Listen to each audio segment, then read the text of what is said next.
10 minutes. You can mark your place in your books. And just a reminder that book clubs this week are going to be on Friday, because during the block period you're going to be doing your testing, delightful testing.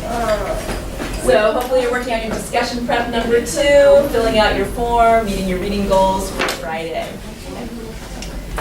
So what we're going to do today is we're going to enter the exciting world of commas. We're going to review some comma rules.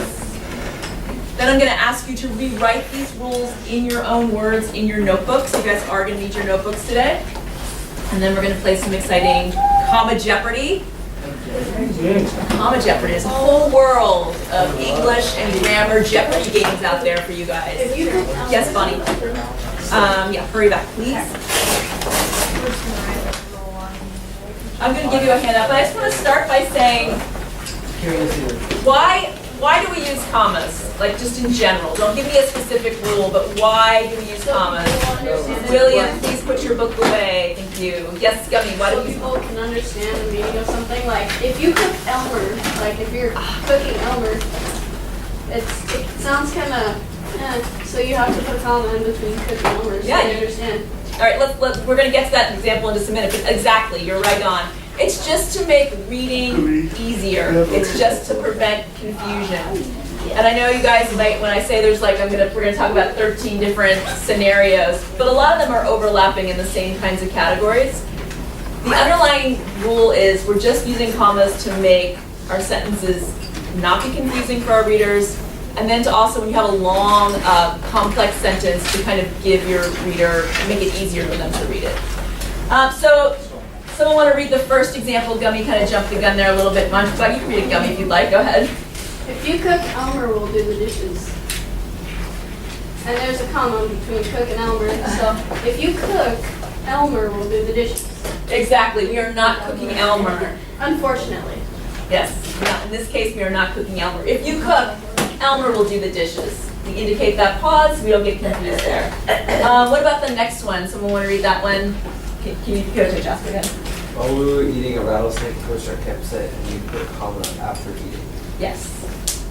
Now, you could be eating a rattlesnake, right? You could be eating a rattlesnake. While we were eating a rattlesnake, comma, Jake approached our campsite, if you wanted that to mean that. But in this case, it's the rattlesnake doing the approaching, so you put the comma after eating. So just bear that in mind as we go through some of these comma scenarios. And I know that you've been, how many people have heard all this in junior high? Middle school, sorry, whatever we call it nowadays.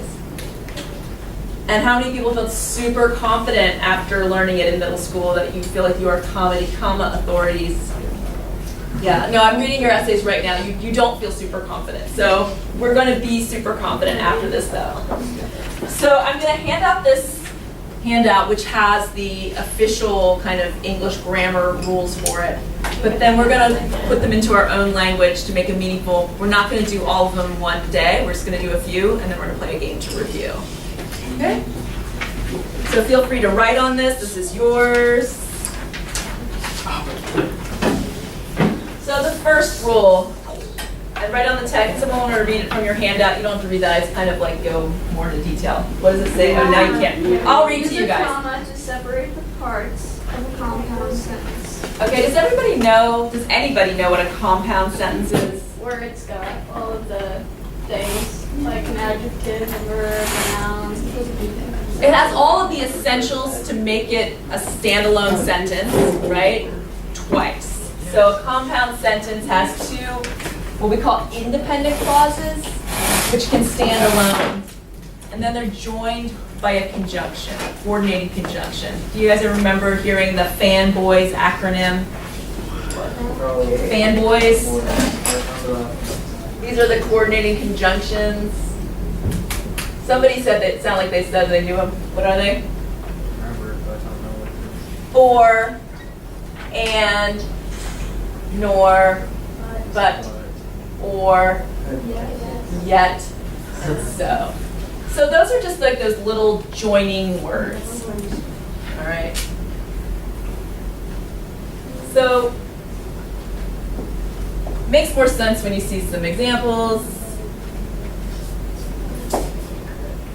So your answers are correct. but you did the wrong problems.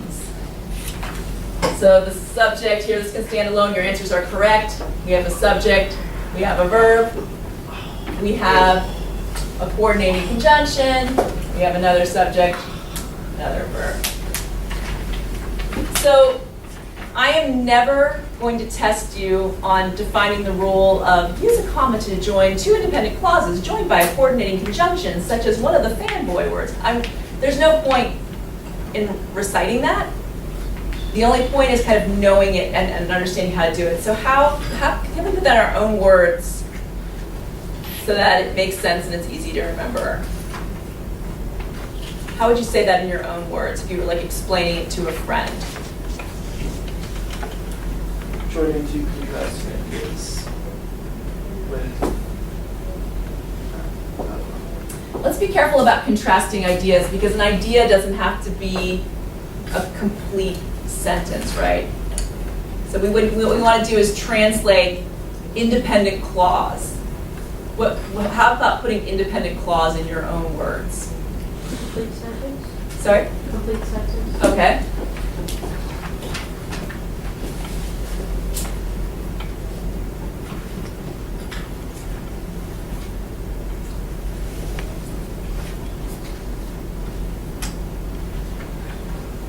Okay, is that right? Use a comma to join two sentences. Do we need to add anything else with that?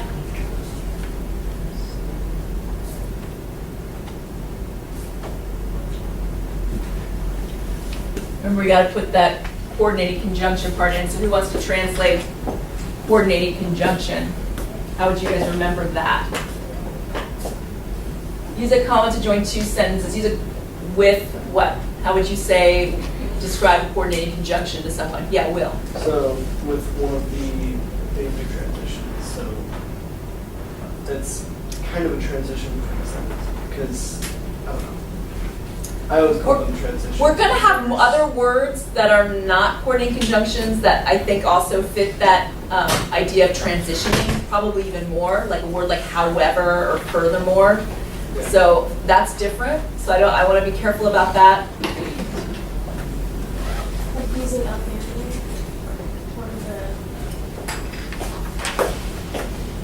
Okay, we could say, if that will stick in your head with a fanboy, fanboys. boys, I heard that one before ogres eat salmon. or you just call them like one of those little joining words.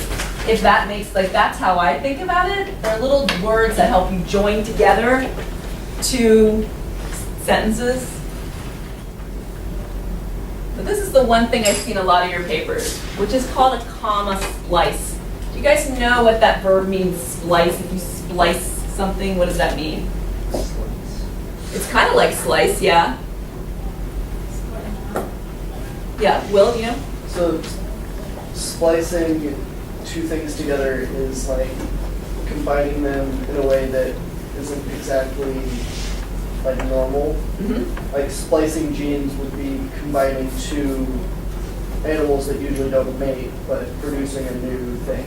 Right. Or you can splice wires together. You kind of force things together. Yeah. It's kind of like, so a comma splice, what that means is when you're using a comma to join those two independent clauses, those two separate sentences, but you forget your conjunction. You forget that little joining word.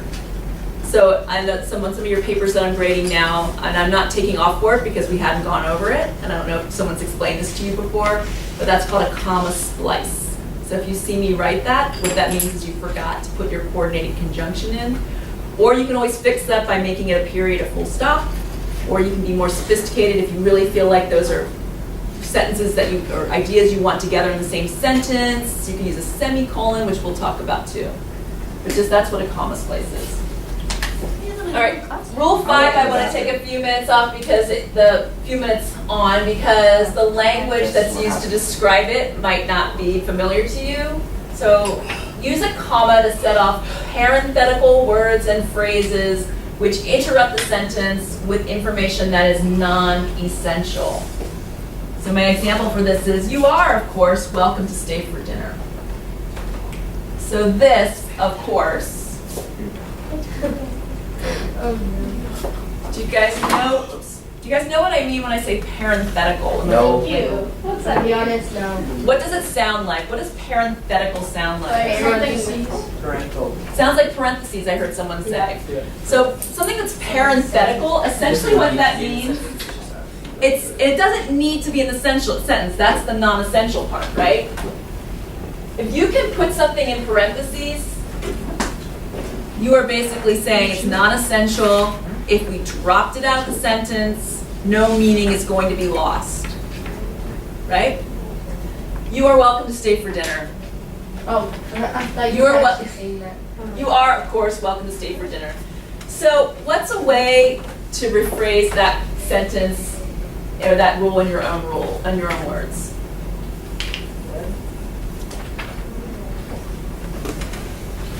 Just in case you don't want to use non-essential and parenthetical. You're welcome to stay for dinner. Well, that's how you could rewrite the sentence, yeah, but the rule. I mean, you could do something really simple, like and focus on this keyword. Use commas to set off interrupters, the interrupter commas, because they're not essential. You don't really need them. They're it's words that are kind of intruding on your sentence, and you set them off with commas. So you could call rule number 5 the interrupter rule. I'm going to start on this side of the room this time. So Jasper, Paige, Bonnie, and Gummy, where would you like to start on the board? We have a lot. Compound sentences for 200, Ms. Rowland. Yes. I have no idea. 200 is a random. I am copying this recipe for I want to make this dish someday. Where are you going to put the comma? After this. All right. Yes. Anybody want to challenge that? Yes. Did you want to challenge that? Yes. Well, but Why? it's right. I'm actually Oh, right. you said after 4. No. Is it after recipe? After Oh, recipe. I thought you said after. Never I mind. actually got it right. Okay, so you guys are going to be team 1. So you get your 200 points for that. You guys got this. Yeah. All right, we're going to go back to Bren and Sophie Will. So you guys, Compound sentences for 500. all right, compound sentences for 500. 4,000. John traveled to the north of France and then the south of Spain. Yeah. After France. Wait, I thought there was a rule that you don't need a comma. Does someone want to challenge? Are you challenging? Yes, Are you no. prepared to go negative if you're wrong? No, I was just, Negative. I didn't know you needed a comma for it. I thought if there's an and, you don't need a comma. Shouldn't there be? No. Shut up, shut up. No. Okay, Oh, stop shut talking. up. Would anyone like to challenge? All right, let's check it out. There's not. No commas.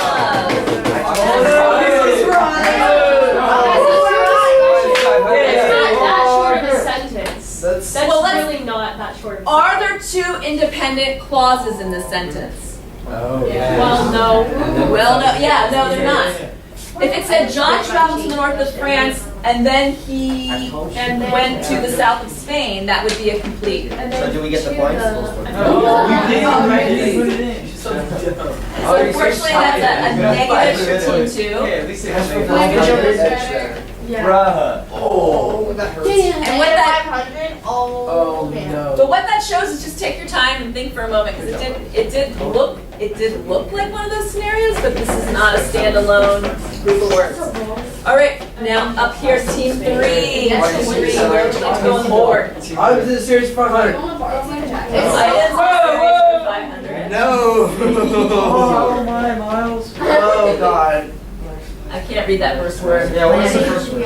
Jack. Planning the itinerary, buying supplies, and packing emergency items are all part of good I got it. preparation. Okay, August. Letting the letting the engineer. No, listen to Miles. And then after, right before, and listen to. Wait. I can't hear. Miles, go ahead. After itinerary. I'm listening to you, Miles. It's okay. Go ahead. After itinerary and after supplies. That's all I got. Anyone else got anything? Anyone else got anything? This game. Do you guys all agree? Yeah. Anyone want to challenge? No. Okay, let's reveal. You are correct. I carry every.